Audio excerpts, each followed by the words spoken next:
gon' stop it. I'm on my way up and they ain't gon' stop it. They say they wanna hit that road shit. I'm on my way. Coming up on the they see me, they like, keep on stopping. I'm on my body, niggas right beside me. Damn right, I brought my army, going up like a rocket. Can't nobody stop me. These niggas garbage, so watch your mouth, boy. Coming all black, slithering house, call me mouth, boy. I'm off the hip like a cowboy. I'm a king, you should bow, boy. Shorty like that, man, you cut up, nothing I can handle. Going around folk, niggas do you dirty like a shit, get a back door. That's why I play the corner like a bum with a back door. I'ma lead by example. Keep on stopping, got this bitch off the hand, got the drip, about to hit the bitch with the soap. It ain't rap, it's a soap. Can't take some bitch, listen with the coat. They say they wanna hit that road shit. These niggas claiming that they bullshit.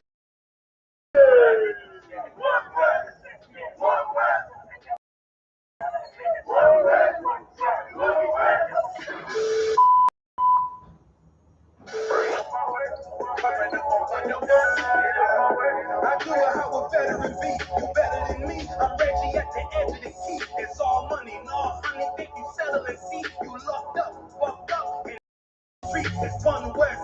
You can check the residency. I reside when soldiers die on the soles of their feet. Cause it's death before designer, ain't no coward in me. Cause I'm cold as a bitch's shoulder. You ain't calling them weak.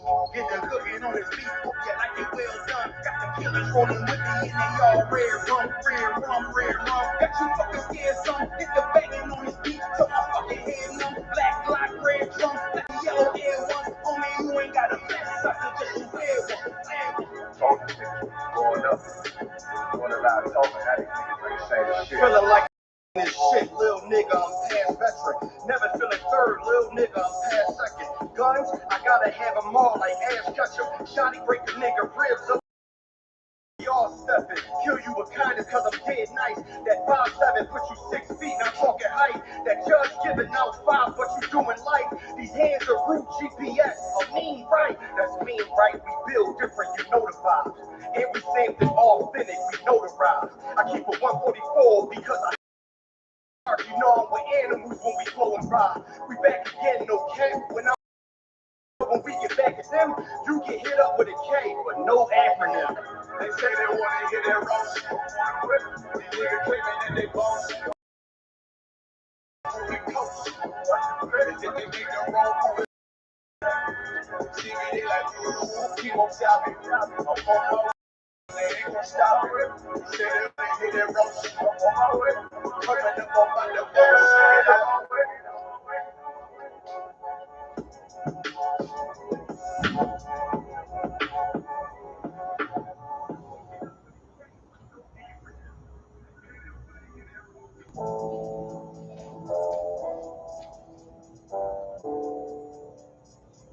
According to God, the white man is the devil. See, I've been in here for a little minute. You know what I'm saying? And I see niggas, they like to talk a lot. They like to claim leadership. They like to claim this and that. You know what I'm saying? They like to be above when they really is to have authority. But they don't really need that authority. They don't really know what to do with that leadership. Understand?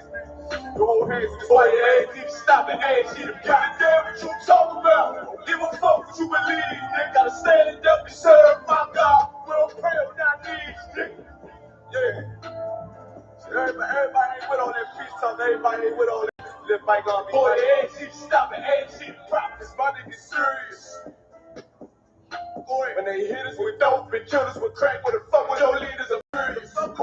You cash down on your blood. Traded you in and bought a new beast. Actually, the prophets, I tell you the scheme. If you don't wake up, you gon' die in your dreams. I say your walls won't tell you no more. I swear these crackers try to kill us slow. Just spoke to a nigga and fed the young parole. Because of the COVID, it feel like the hope in this world and don't go together. Nowhere is golden together. I'm in the city blazing with my niggas. Just told the devil the scope never settled. I'm tired of these niggas keep talking about, you know, you respect my religion, I respect your religion. Boy, your ass need to stop it. A.S.U.P.K. prophets. You know, like, A.S.U.P.K. give a damn what you talk about. Don't give a fuck what you believe.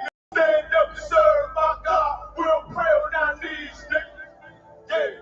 Hey, gentlemen, y'all don't pray on our knees, nigga. Stand up. You know what I'm saying? Boy, your ass need to stop it. A.S.U.P.K. I'm gonna step outside of the show.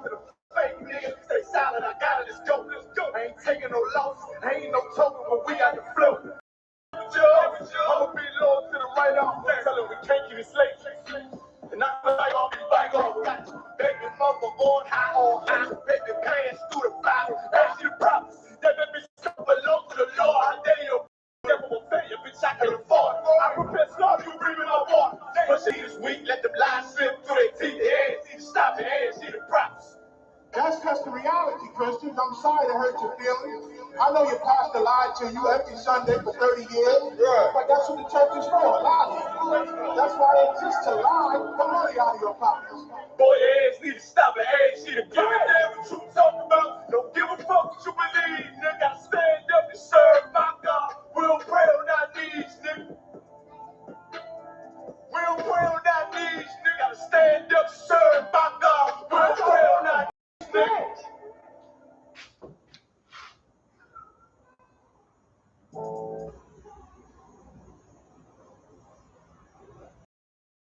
Me, I'm one. Oh, jokes aside. You know how niggas be like, I'm this and that for life, and this and that for life. I'm always for life, nigga. This is blood. Hey, yo, Madara. Here go a class for you, my nigga. 140 for the rubber. The world turned its back on me. I'm a cripple. We got soldiers, he got soldiers, but I got different ones. Ain't no way out, I'll tell you what. Don't pray for nothing, nothing in the curse. We can't forgive us for sin. Remain in the church. Trust in the Lord. That I give on and break his gift. Have no respect to you. This Lord teaching damn sinners, look. Trying to pick. They said there'll be many mansions. I'm just grinding for my time share. The devils ain't playing fair. They hunt you like bad bell. But ain't no getting out the game. Like you take that offense or nothing. They try to deal death. You won't make it out in one piece. So you can stand. Just make sure you got the heart. Say your name 3 times. And it's step through his heart. So how you feel about this truth? This ain't the life you think, nigga. I should want now. Even your own people go this show. And my Lord said they hate you for my name. So you better keep it on. Ain't no more guess. Ain't no more question. Make sure my election like George said. Murder for capital I's. Murder at the Capitol. The world is amazing. We like fuck a raise. I pity those watching life as it. Giving mercy in this life. I don't know why. They dead on my brother be the dead. That's all I told them. Salute my nigga. Salute my nigga. Like how you stay focused? I told them I'm motivated because of you, my nigga. Brotherhoods and weapons still got weapons on the scene. I never do my right here. Never found you don't believe. They understand the sleep. And she leave me said she wanna let that love go. So I let that love go. But if I bring you to my bed, that's a blow. How you feel about this truth, about this? I should want even your own people go this home. And the Lord said they hate you for my name, so you better keep it on. Say that.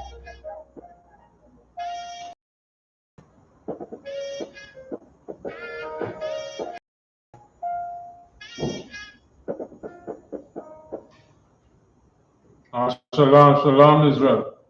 All right, we are the I.S.U.P.K out of 1 West under command of GEN.YAHANNA.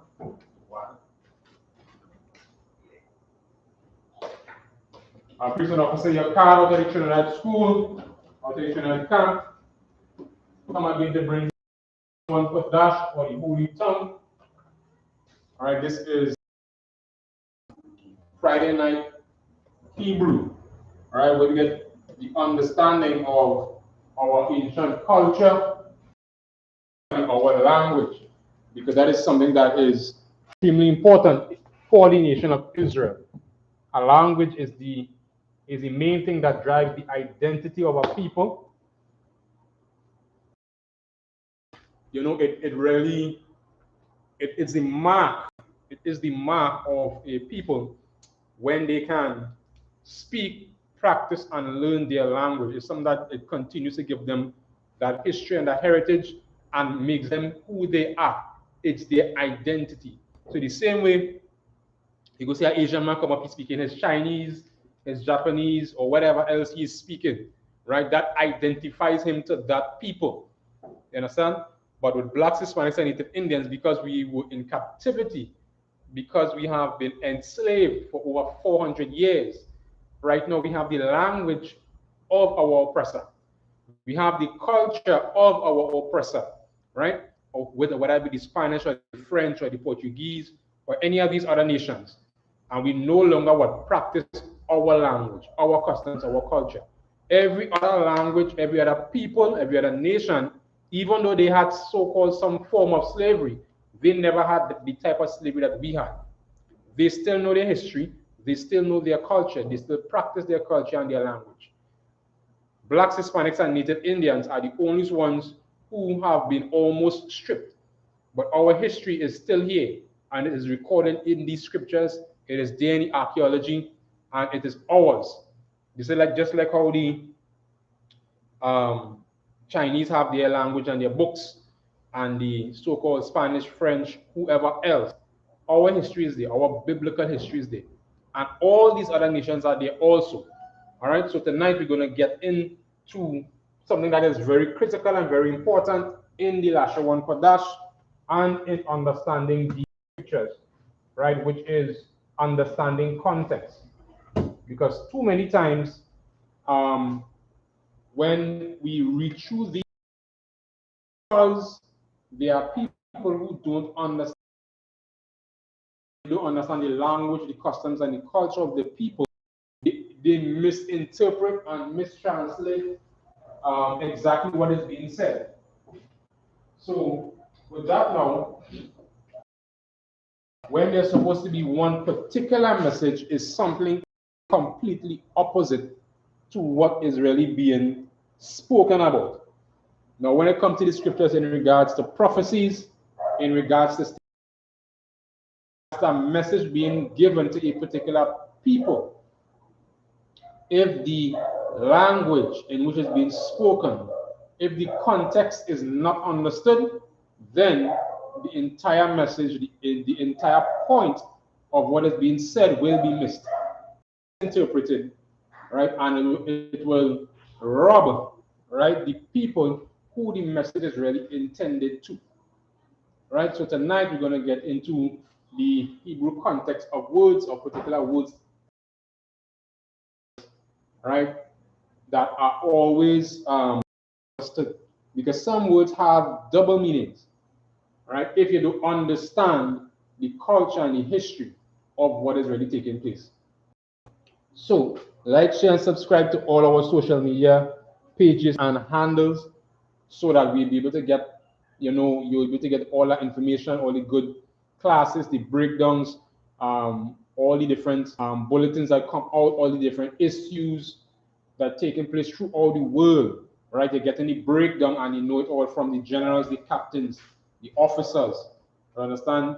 Breaking down these scriptures, right? The priest and the prophet of the Lord is giving you under the hands, under the guides, under the leadership, understand, of commanding Gen.YAHANNA. He is the leader of the nation of Israel, right? Of all blacks, Hispanics, and Native Indians, not your Christian pastor, not your imam, or anybody else, right? They do not and cannot, you understand, hold that position or that office in any righteous capacity. And only a black, Hispanic, or Native Indian man can be a prophet of the Most High.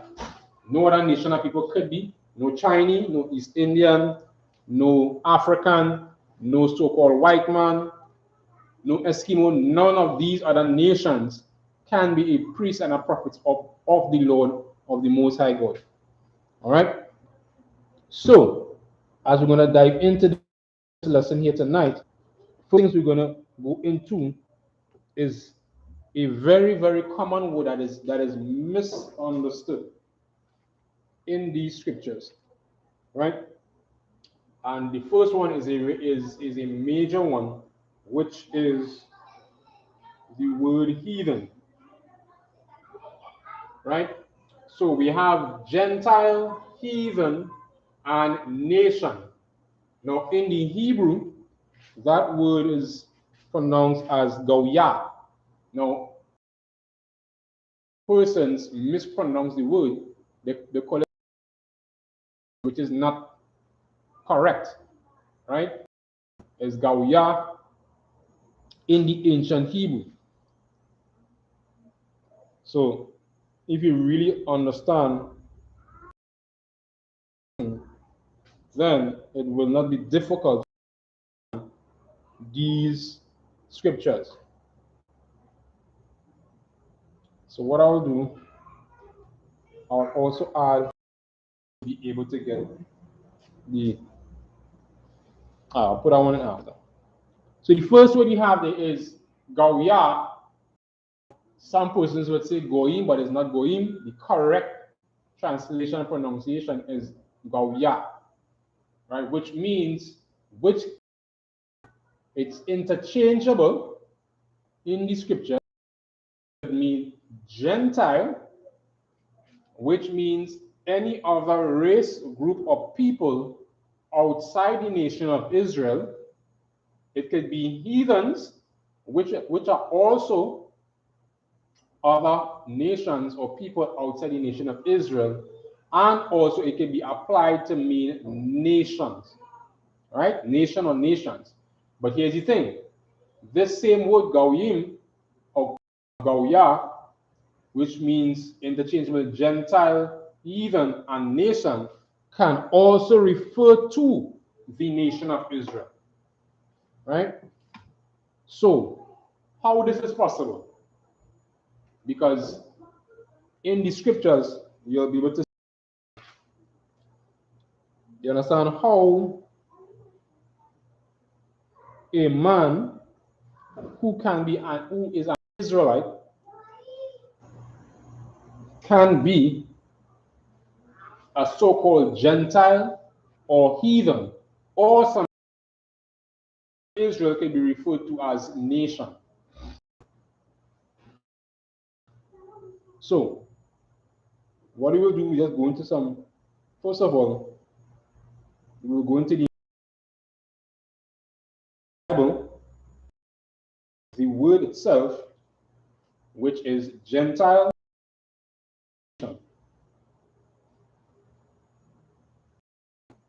Now, the word Gentile appears multiple times in the Old and in the New Testament.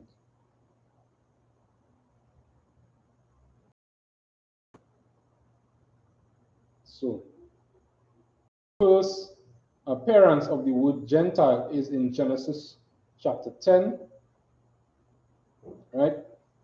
And that was Genesis chapter 10, right? Which reads, it gives the lineage of, in verse 1, Genesis 10 and 1, it gives the lineage of the sons of Noah, which is and Japheth, right? So it gives that of these men's sons and where they actually lived. In the book of Genesis chapter 10 and verse 1 says, Now these are the generations of the sons of Noah, Shem, Ham, and Japheth. And unto them were sons born after the flood. Right? And it gives a list from Japheth in terms of who these sons are and places. Now, when you jump to verse 5, it says, By these is tongue after their families in their nations. Right? So this was the description of these other nations who would be called the Gentiles. Right? And with that, that was the first appearance in Genesis chapter 10 and verse 5 of the word to understand how, bearing in mind that I said an Israelite or a Jew can also be considered a Gentile is a. Now, when you understand the history and the culture of the nation of Israel, you will see and understand how we speak and our language. If you do not know the culture and the history of the people, you will again misunderstand who they are and what they are saying. So what I'm going to do here is just show you in the Blue Letter Bible word Gentile.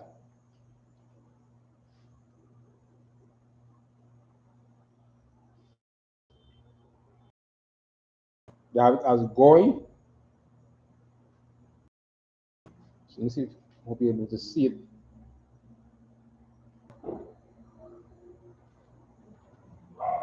Right. So this is the Hebrew word for Gentiles.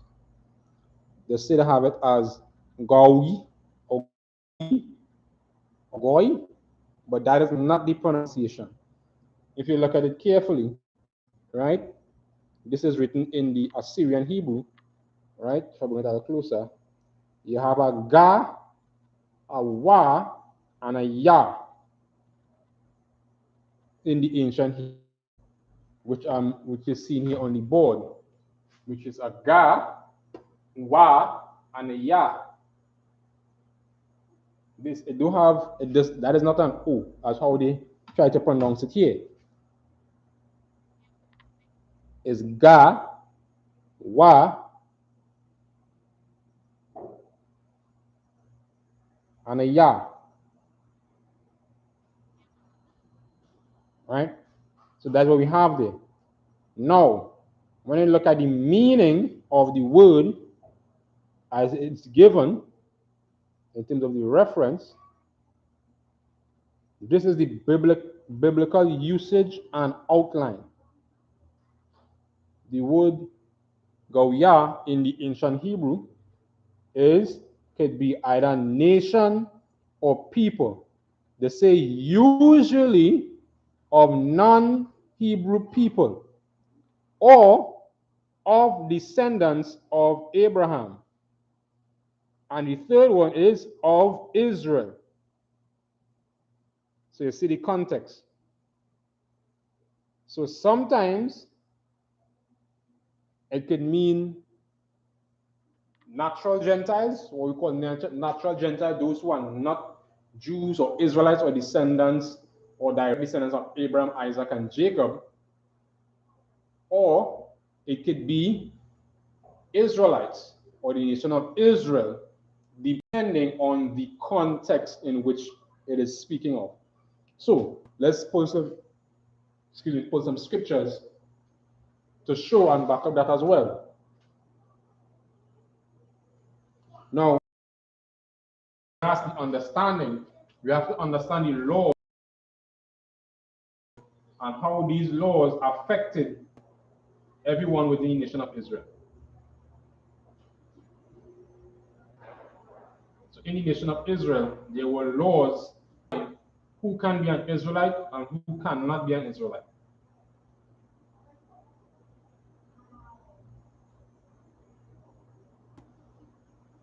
So in order to be considered or qualified as a true-blooded Israelite, there were some things that had to be done. And that was established in the beginning with our forefather Abraham.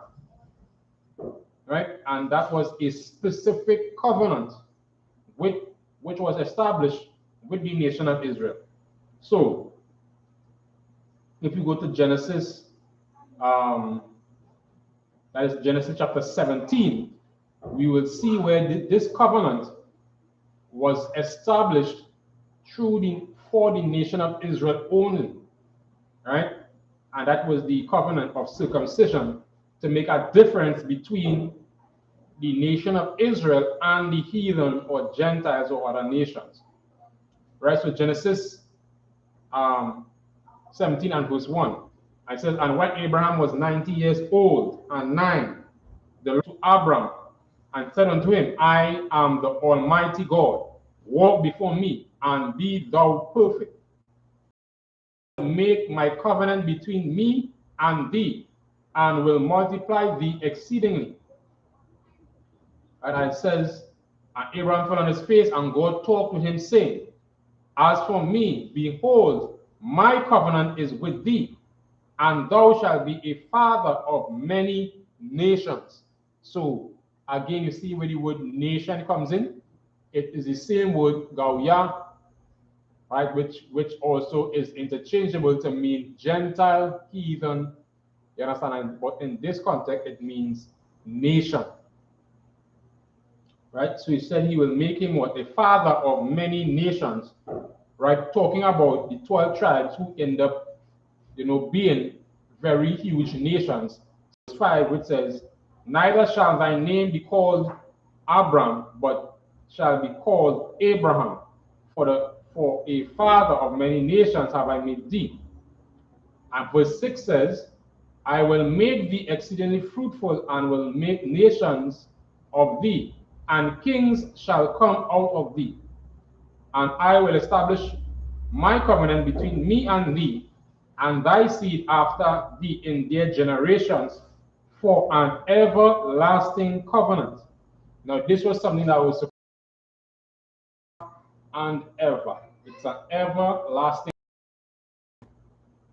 You understand? So this is what the nation of Israel is supposed to do. Right? To be a God unto thee, seed after thee. Right? And it says, and I will give unto thee and thy seed after thee the land wherein thou art a stranger, all an everlasting possession, and I will be God. So again, this is setting up and explaining to Abraham what the covenant is. Now, but this covenant, which is here now in verse 9, which says, and God said unto Abraham, thou shalt keep my covenant therefore, thou and thee in their generations. This is my covenant which ye shall keep between me and you and thy seed after thee, every man child and child the flesh of your foreskin, and it shall be a token of the covenant between me and you. And he that is 8 days circumcised among you, every man child in your generation, he that is born in the house or bought with money of any stranger which is not of thy seed. So this is really giving a real backdrop of the covenant, and understanding that this law was established as a covenant, right? They say he that was born in a house that is bought with money must needs be circumcised, and my covenant shall be in your flesh for an everlasting covenant. And the child whose flesh of his foreskin is not circumcised, that soul shall be cut off from among his people. He had broken my covenant. So this is extremely important to understand. From Abraham come down, if you did not as a male get circumcised, you was not considered, you understand, part of the covenant, one, and two, be considered an Israelite, or in this case, a Hebrew Israelite, because before with Abraham was not considered an Israelite. Jacob and his 12 sons were considered Israelites, right? So this here is the covenant or the law that was set and was Israel, that any man who was not circumcised on the 8th day, you understand, he definitely was considered an Israelite.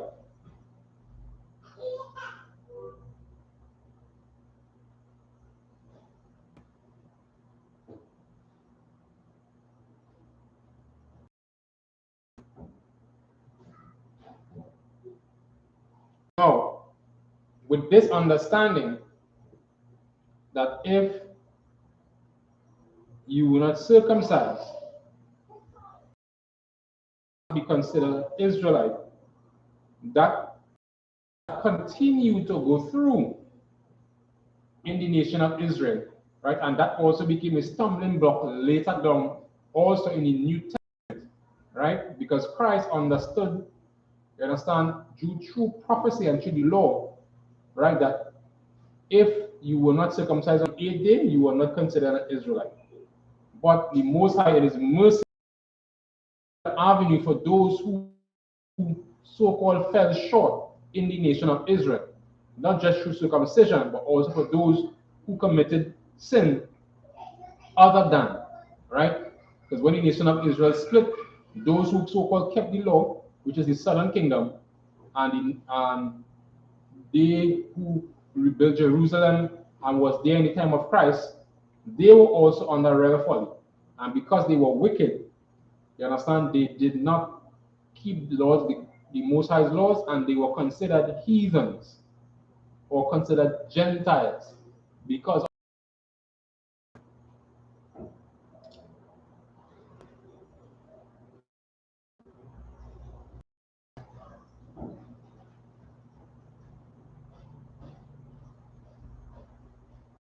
the word Gentile also in the New Testament. So I'll read another scripture, right? Which is Genesis chapter 17 and which also says, and the uncircumcised man child whose flesh of his foreskin is not circumcised, thou shalt be cut off from his people. Broken my covenant, that is that. And all the men who was there who was under Abraham's house got circumcised. But after that, from 8 days old, which was the time when that was supposed to, when he was a big man, you understand? That was when that circumcision was supposed to take place.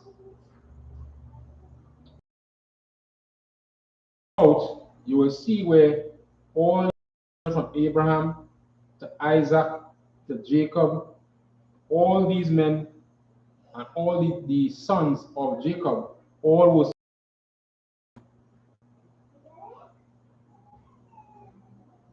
as according to the law that was established from that time with Abraham, right, which was a covenant between the nation of Israel, which was promised from our forefathers, and the Most High. No other group of people, nobody else.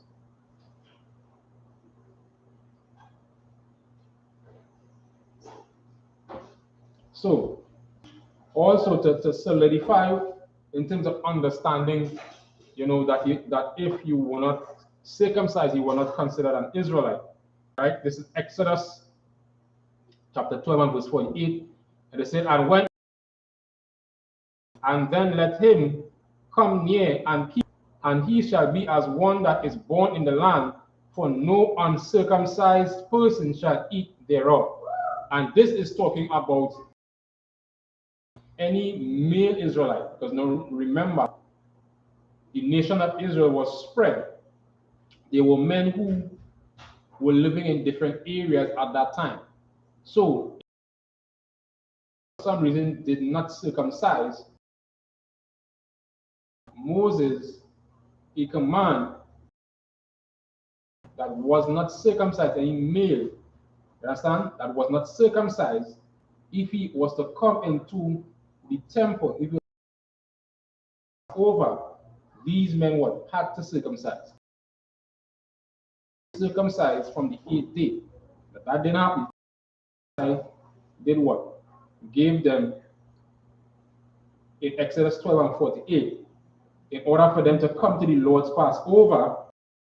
The stranger is not talking about another nation, about a stranger who is not of a particular tribe, who came from whatever lands where they were, to come to keep the Passover. And this was instructions Moses got, would have been passed down to be kept when the nation of Israel was established.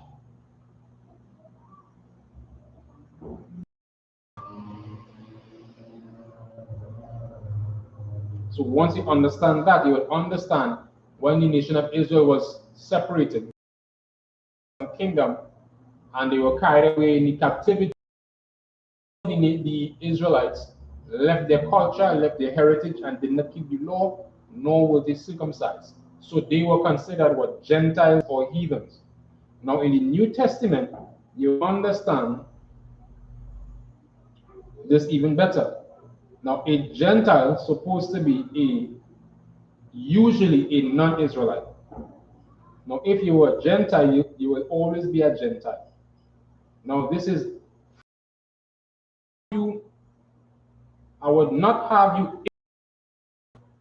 Verse 2, ye know that ye were Gentiles carried away unto these dumb as ye were led. Now this is what Paul is explaining here. These are Jews who are what? Acting, behaving like Gentile gods, worshiping their gods, following their customs. And Paul is telling them what? You were Gentiles because you was following these things before, but they are no longer doing it. And because Gentiles anymore, because they began to what? Keep the laws of the Most High and not worshiping false idols as they were doing before. Right? So that just a little backdrop in terms of the word Gentile. Also, if you go into the Zondervan Pictorial Bible Dictionary, you will get a really good Gentiles, heathens, and nations. Right? So it is usually a non-Israelite. So sometimes it refer to Israel or Israelite, and sometimes it's not. Now, the other word, which is stranger, which is gar, stranger is also misinterpreted to be only a so-called heathen or a person of another nation. But just as because of context scriptures, an Israelite can also be a stranger. And again, we will show it right in these scriptures. So first, let's get the context or the root word of the word stranger. So again, the word stranger in the Hebrew is gar.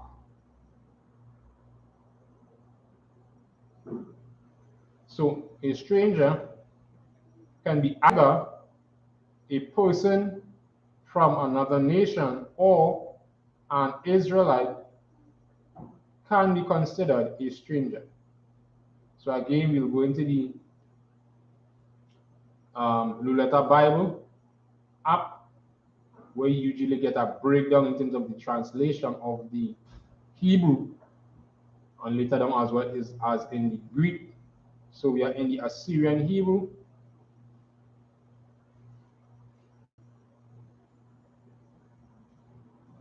Now a stranger is this, according to the context it's being used, right, simply means, right, a newcomer or somebody who is not accustomed to a particular place or somebody who is of another nation. So for instance, right, I live in Trinidad. Now if I just pack up, leave, and I go into New York, nobody knows me in New York. I would be a stranger to those men in, and those men who are in New York would be strangers to me, even though that they are my brothers, right? Even we are of the same nation, right? The nation of Israel, we would be strangers to one another because we do not know each other, as how if I would know another brother from Trinidad and Tobago. So that is the example. So a stranger, right, which is gar, can be considered, look at the biblical context and the usage, right? It can be considered what?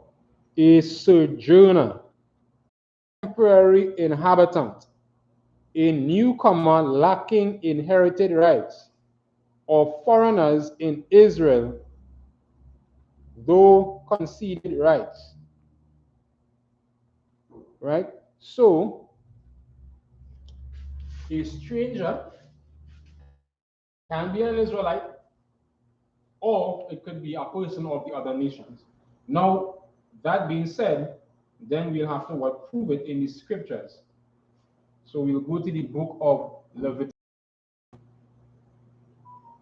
chapter 25, and there as well we'll get, a better breakdown of the man of the nation of Israel and Israelite.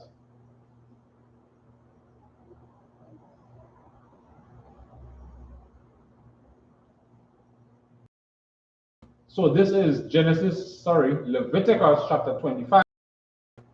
You understand? 25 and verse 25. Right? They say, waxen poor. When they say brother, they mean a man of the nation of Israel. Now, this is again the book of Leviticus, where the laws are being right? The sacrificial laws, all these things are being laid down to give the nation of Israel a constitution, because the constitution of the nation of Israel. So it says, and the word for brother is ak, right? Brothers is achiam, right, which is plural. So ak and akwaf is sister, right? So brother in the Hebrew is ak, sister is akwaf, right? So we continue in the book of Genesis 25 and verse 25. If thy brother in the Hebrew be waxen poor, and had sold away some of his possession, there's the Most High is giving for him to understand, right? So the brother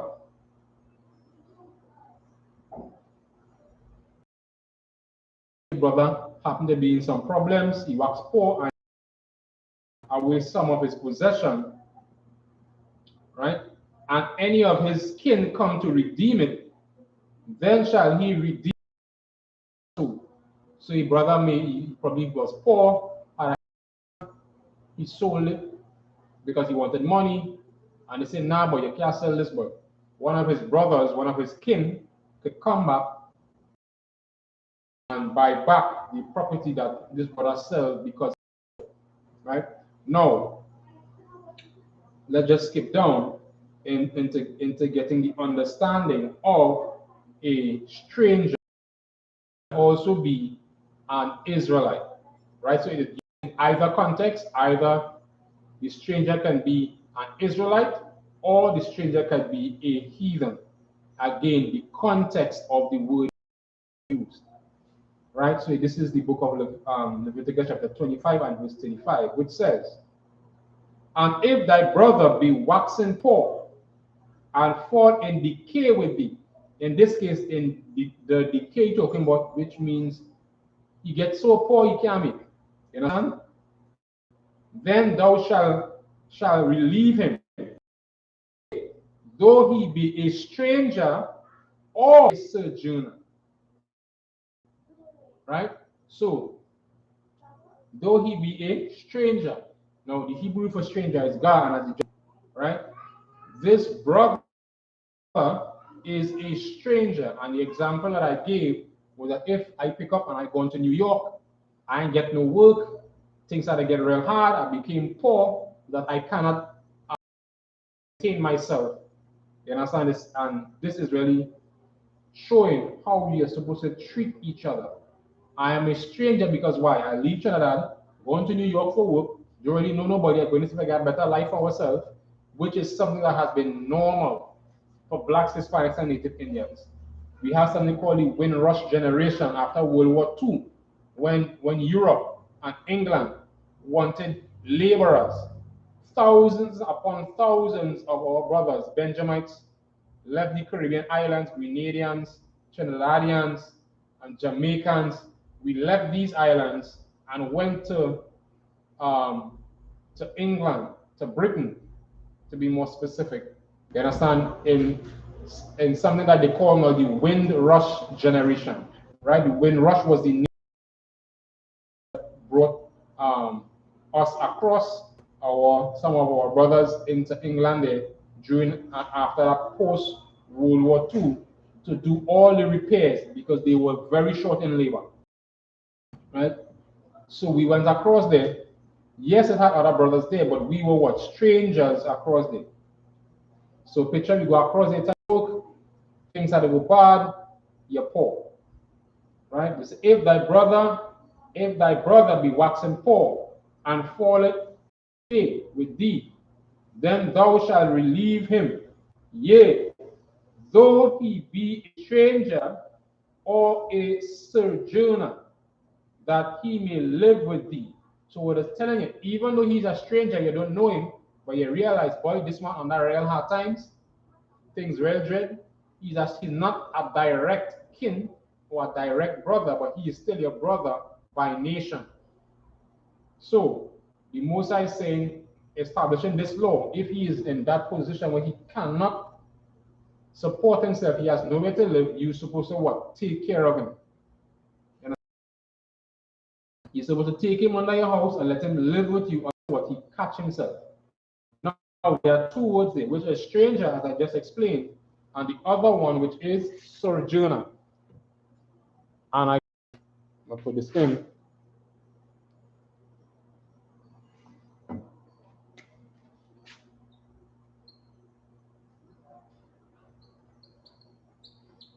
Right, sojourner. So sojourner in the Hebrew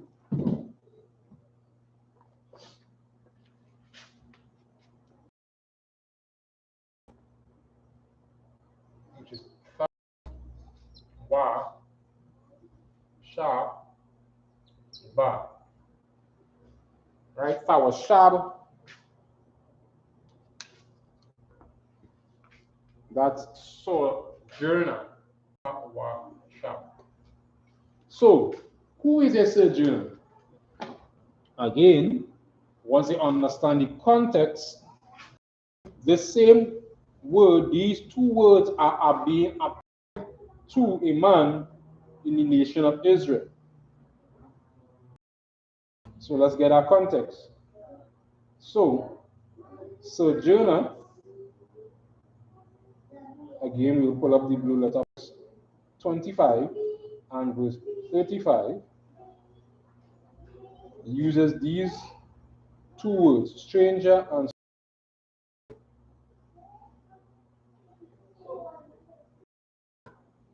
so a sojourner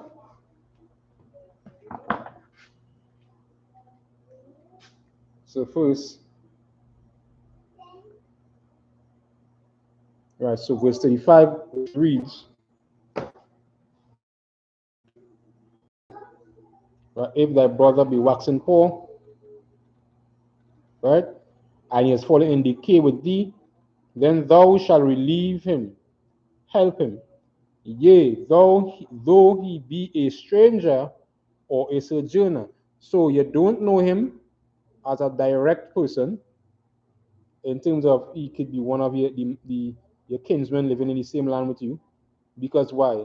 He's a stranger to you, and then he's what? A sojourner. He's a traveler.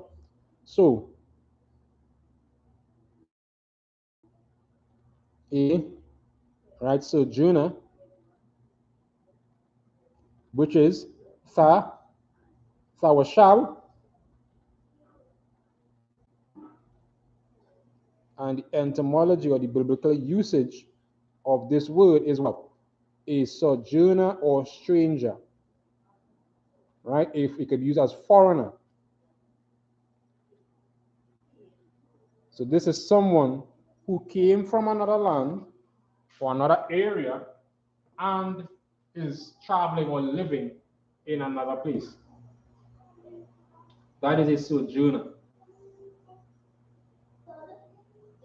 Right? So, let's get a little more clarity here. Again, a straight again here. Right? That was Shab. Right? A dweller, but not outlandish. Right? Especially a native citizen, a active article, right? A temporary initiative. So like an inmate, right? A lodger, a resident, an alien, a foreigner, inhabitant, right? So this really talking about a person who left one area and come across to the other. For example, our brothers, the Asherites, the so-called Venezuelans, because they have turmoil in their land, right, by the devil or so-called oppressor, these brothers flee their homeland in Venezuela to come across. They are of the nation of Israel, right? And many of them have come here, understand, and we have helped, we have fed them through commanding General Yahanna, understand, of the we fed our brothers in Acuña, Mexico, right? We have been feeding the 12 tribes of the nation of Israel in the that is what we do. We help our brothers. And in this text, and also a sojourner, right? Which is just somebody who is traveling from one area to the next or living into another area. Another classic example of that is in Ruth, right? In the story of Ruth, right? There was a family in one land, and his wife and his two sons in another land, and went to what? Sojourn in another land. Chapter 1 and verse 1. Now it came to pass in the days when the judges ruled. Now this is the time of judges. This is when time of men ruled, right? That there was a famine in the land, and a certain man of Bethlehem, Judah, right? So this man was a Judite,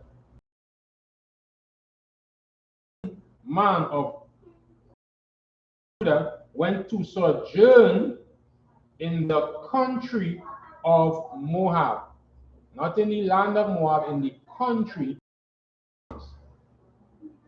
Right, so this man, he moved from Bethlehem, Judah, and went into the country of Moab. Now, when you do further, country of Moab is, right, it's just the name of a place. It was once inhabited by the Moabites, right? But at that time, the nation of Israel conquered that area, right, which was the nation, country of Moab. Right? So again, that's another example of a sojourner, right? If there's a person migrated from one area. So with that being said now, a greater understanding of the context of those words. Now, so let's move on to some other words, so that we will get what the context of what is being said. So next time when you read the scriptures, you will be able to properly identify and get the context of what is actually being. I think it says, but what it really says. So, I'll take these off.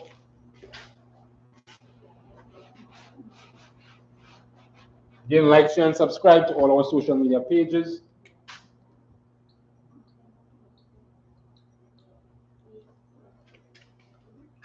Where you'll get all the information that is needed.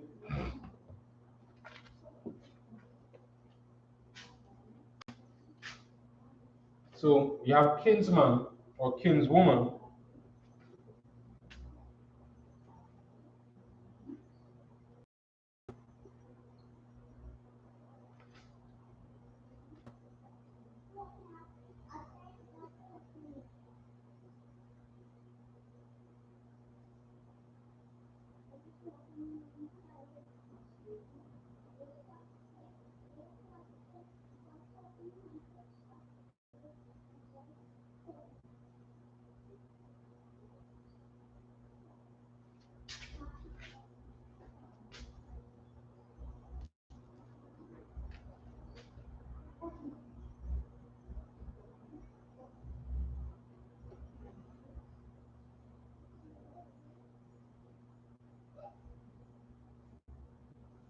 Now, kinsman or kinswoman, bondman and bondwoman, we have to understand the context of what is being said here, right?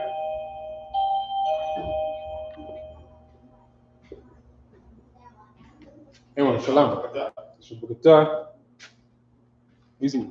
Just give me that.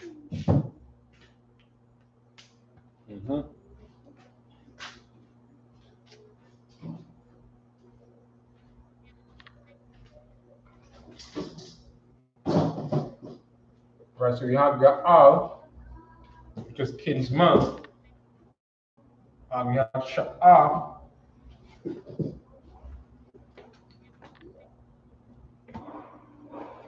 right, which is kinswoman.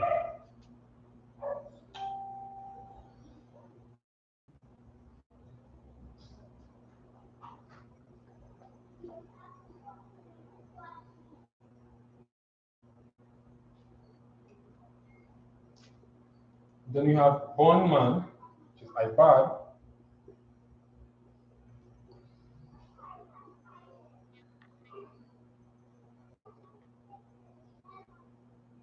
and we have bondmaid, or in this case, bondwoman,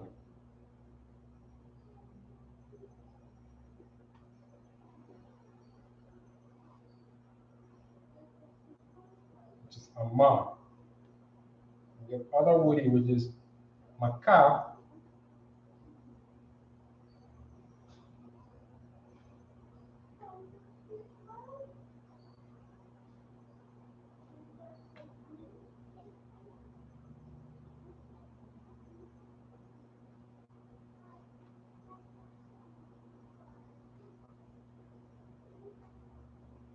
which means sold or to sell.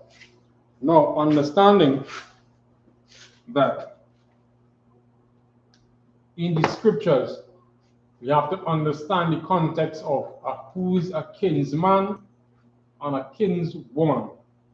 Right? A kinsman is talking about someone who is very close to you. So, in understanding, right, we had to go into the context. So you go to Numbers chapter 5 and verse 6. Right, so together the context of who is a kinsman or kinswoman.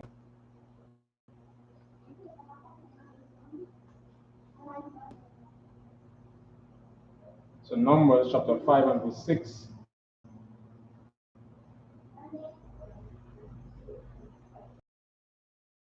Talking about a part of which would be, if something happened, they say killed, and there's a price to be paid, there's a recompense to be paid, right? That money was supposed to be, but again, the Most High in His wisdom able to lay down laws that would properly deal with issues like that, right? Verse 6 in Numbers 5 says, "Speak unto the children of Israel, or woman shall commit any sin to do a trespass against the Lord, and that person be guilty, then thou shalt confess their sin, and he shall recompense his trespass thereof, and add unto it a fifth part thereof, and give it unto him against whom he had trespassed." But it goes on to say, "But if the man have no kinsman to recompense the trespass unto, let the trespass recompense unto the Lord, even to the priest." Which means, let's say it so happened that two brothers fight, let's say a brother died, or something happened, and he had a pain, but there's no one brother's behalf or the sister's behalf, right, would then be collected by the priest. You understand? And be kept to the priest. So that person had to pay whatever fine or whatever trespass that they had. And we understand who, right? A kinsman, by definition, biblically, right? A kinsman, which is, right? It also means, right, or redeemer, right? Or to pay in terms of ransom or avenge, right? To act as kinsman, to do the part of next of kin, right? Also, part of being a kinsman, right, was that if your brother did not have died, and you were supposed to, as the next brother, the next eldest brother, supposed to marry his wife, and the first male child that she produces, that child, that son, would be given the name of that brother, so that brother's widow to beget a child for him, right, or to redeem from land, etc. So the word Ga'al, which means kinsman, means kin, or means redeemer, or to redeem, to do the part of a kinsman, right? So that is kinsman, right? So it's somebody who is your direct blood, your brother. It's a sister. So your kinswoman, in understanding the scriptures as well, you have to go in Genesis, so like Deuteronomy 25 and 25. So to get a clearer understanding, like here, 25.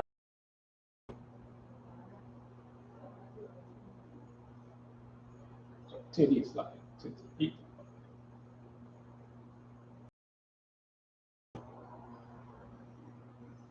Right. It's Leviticus 18 and 12.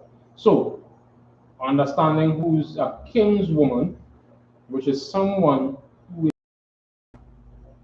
and there were specific instructions in dealing with that, especially when it comes to relationships.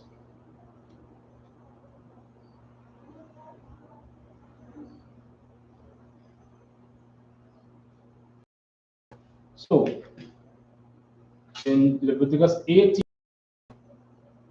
except from verse 10, they said, the nakedness of thy son's daughter, or of thy daughter's daughter, even their nakedness thou shalt not uncover for nakedness. So you're not supposed to sleep with your grandchildren. You understand? That is clear. And this is being brought out in the scriptures here. That is evil. And verse 11 says, the nakedness of thy father's daughter, thy father's wife daughter, begotten is thy sister. Thou shalt not uncover the nakedness of thy father's sister. Right? She is thy father's, right? So that would be your aunt. Uncover the nakedness of thy mother's sister. She is thy mother's near kinswoman. So this is those who are directly not supposed to have that kind of relationship with those close kin. You understand? That's not supposed to happen. Woman, right? So for kinsman is Ga'al, is Sha'ah, a born woman. And we have to understand who is a born man and who is a born woman. Now, in the nation of Israel, whilst we as a people, as a nation together, we were not supposed to have any born men or born women of the nation of Israel. So once you understand who is a born man, then you will understand the context.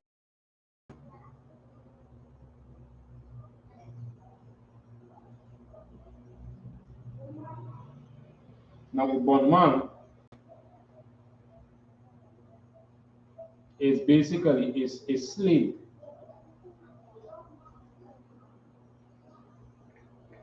So when we go into Deuteronomy,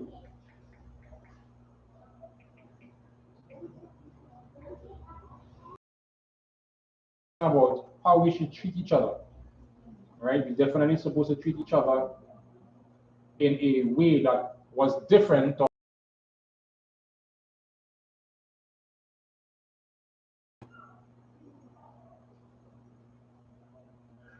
So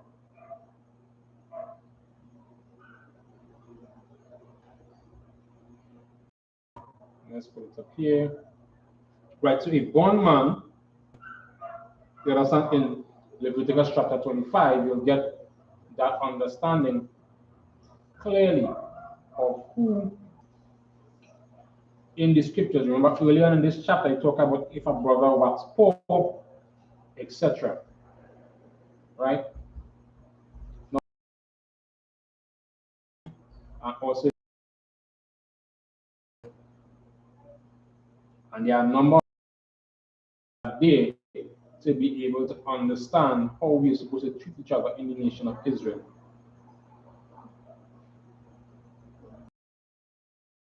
So this is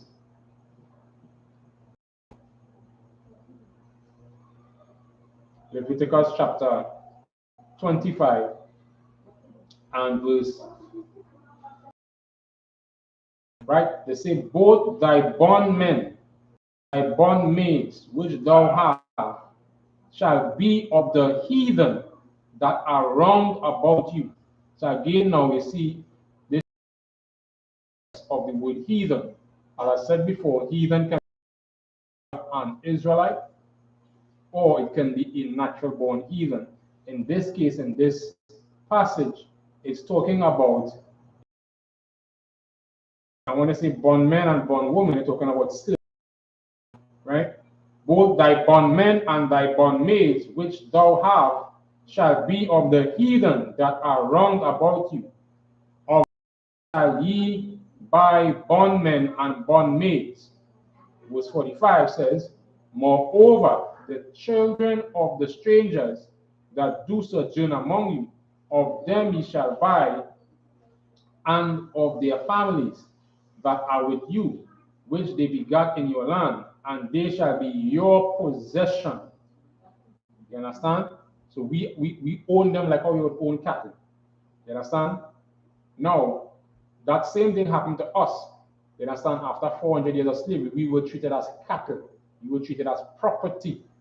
You understand? And that came unto us as a punishment, because in Deuteronomy 28, I think down between 64 to 68, it talked and said, the prophecy was said that we would be what? Bondmen and bondwomen, and what? Redeem us. And redeem would be what? To buy us.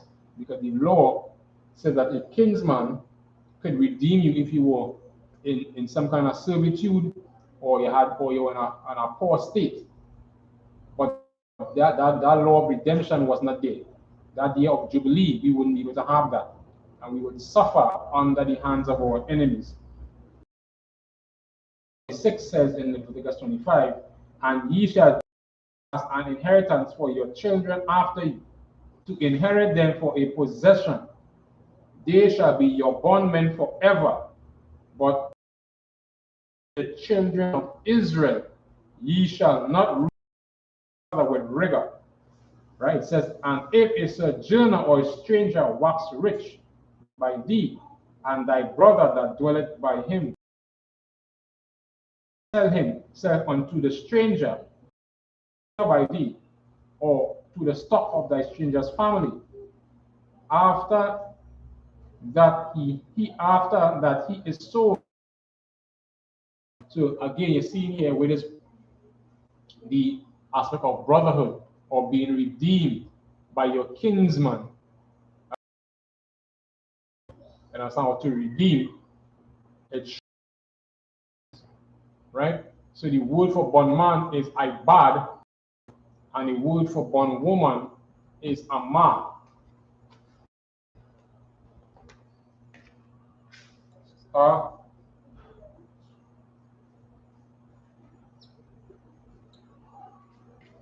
Right?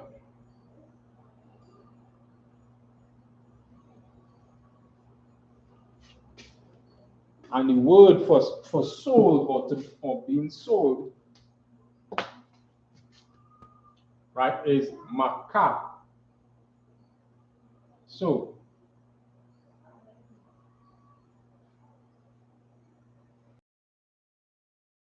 let's get that. I'm going to pull it up in the Blue Letter Bible.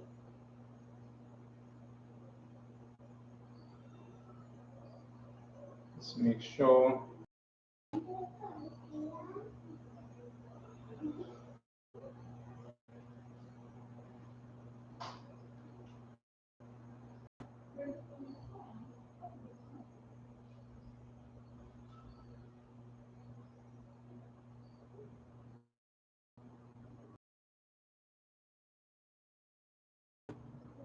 So the word that I said is abad, ibad. And if you look at the biblical outline on usage in terms of the here, hope you're able to see it.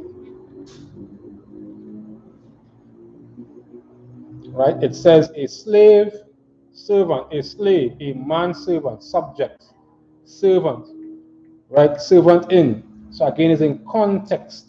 Because Paul said he would be what? A slave for Christ. He was what? A bondman. Let me see if we can get that as well.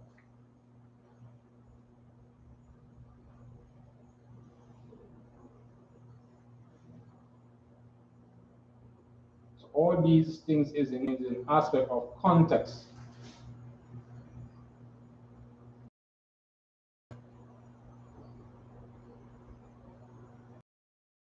Once you understand the context, then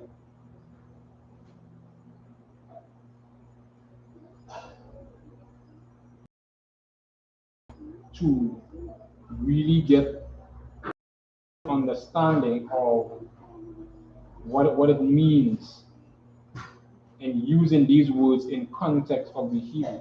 But if you of the people, then guess what will happen? Again, you go to misunderstand what is being said or misrepresent.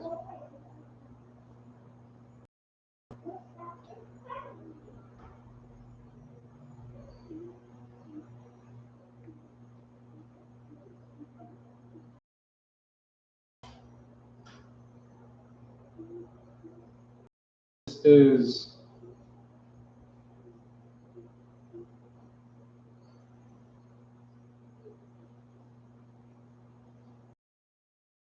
yeah,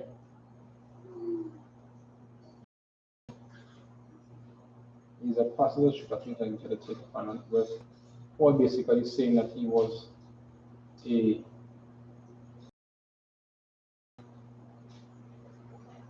prisoner,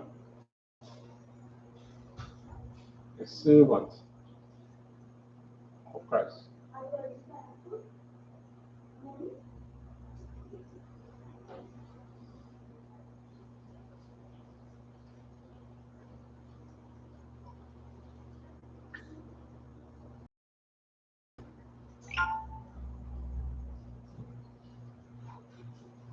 Right, this is Ephesians chapter 3 and verse 1, which for you Gentiles, right? And he mentioned that over and over in different times.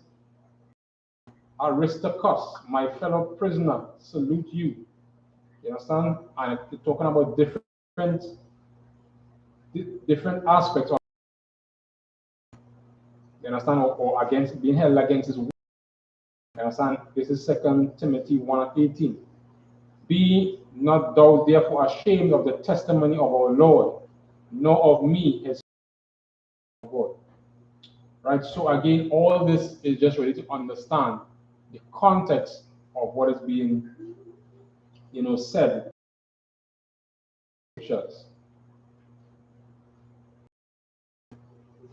I'll give you one more classic example. in the scriptures. A lot of people don't understand what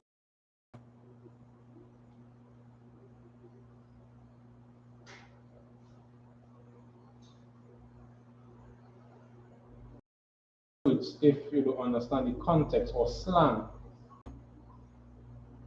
in the Bible.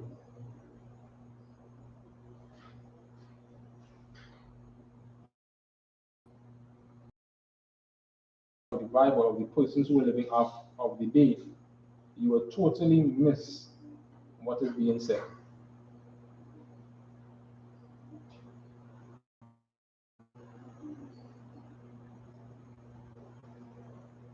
Let me see if I could find this.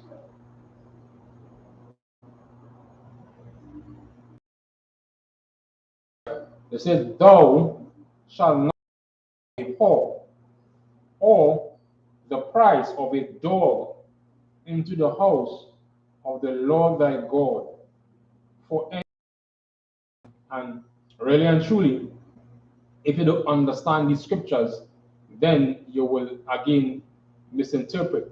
Now, this right really shows or brings into the context. If you ask Christians what this means, they will have no idea, right? When it says, and if it go up to with 7, it says, back up a little bit. They say, "There shall be no whore of the daughters of Israel, nor a sodomite of the sons of Israel. Thou shalt not bring the hire of a whore, the price of a dog in the house of the Lord thy God, for any vow, for even both those who are whoring all over the place, making money being a prostitute, and then say, oh, well, come to the church and give love gift and offer prostitute or otherwise, and you bring an offering and say paying tithes unto the Lord, and you are filthy homosexual or a whore, right? And this is where making it plain, there shall be no whores or sodomites of the nation of Israel. That is not part of our history and our culture, right? And those are the things of the other nations. You understand? Another thing that men in Israel, who we're not supposed to do among each other, right, is something called usury.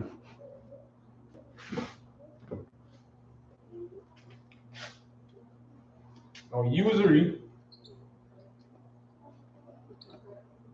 is nashak.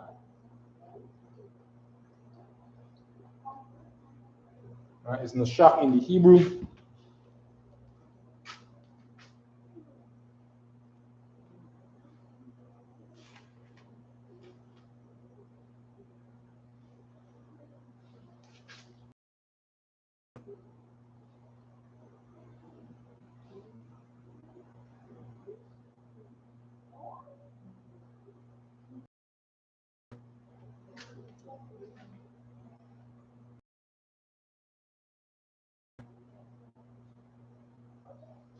So you can pull it up so you can see in the blue letter.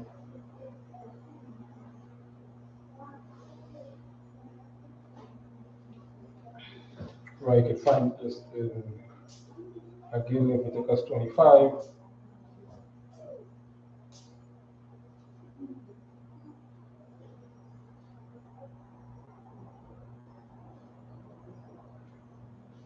So verse 36, right, which says,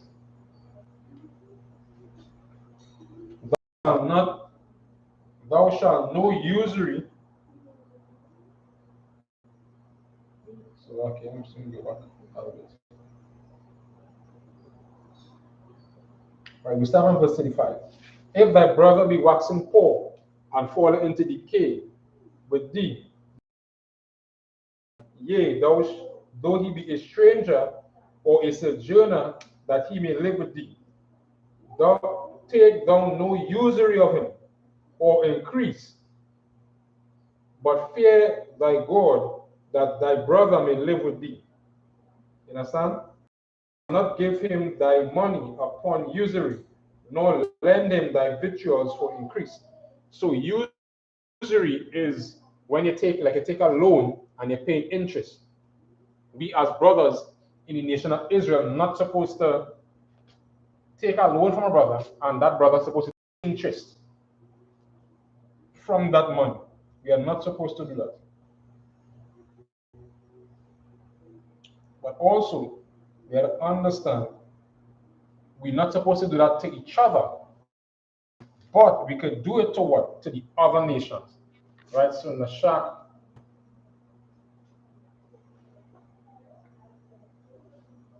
let's see the word usury.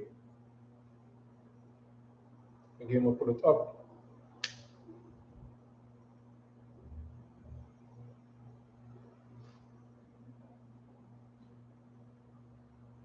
So in the shack, you could put it up here, just showing you in terms of, and just talking about interest. You're not supposed to charge interest to any money being loaned to our brother. Right? Now, I'll also show you where the children of Israel can take usury from the other nations.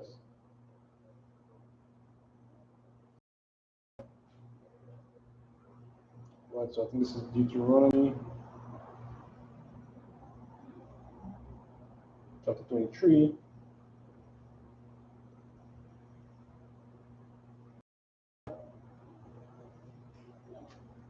So going back into Deuteronomy chapter 23, which says, "Thou shalt not bring the hire of a whore or the price of a dog, right, into the house of the Lord thy God. For even both of these are abominations." They say, "Thou shalt not lend upon usury to thy brother." So you can't lend him no money and expect an interest. If you lend him $100, he will give you back $100, nothing more. Right? Usury of money, usury of victuals, usury of anything that is lent unto usury. Right? Unto a stranger, a heathen, thou mayest lend upon usury, but unto thy brother thou shalt not lend upon usury, that the Lord thy God may bless thee in all that thou settest thine hand in the land whether thou goest to possess it. Right? So again, it's really talking about how we're supposed to treat each other and how we're supposed to take care of each other. Right? And it really talking about brotherhood. And that is the name of it. Brotherhood is what is needed.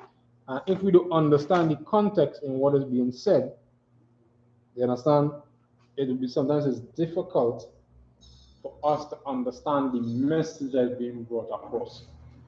All right. So again, like, share, and subscribe to all our social media pages: Facebook, Twitter, YouTube, and so on. And everything that is being put out there to the I.S.U.P.K and the commanding Gen.YAHANNA. And with that, pass the class on to Priest and Officer Mike Watt.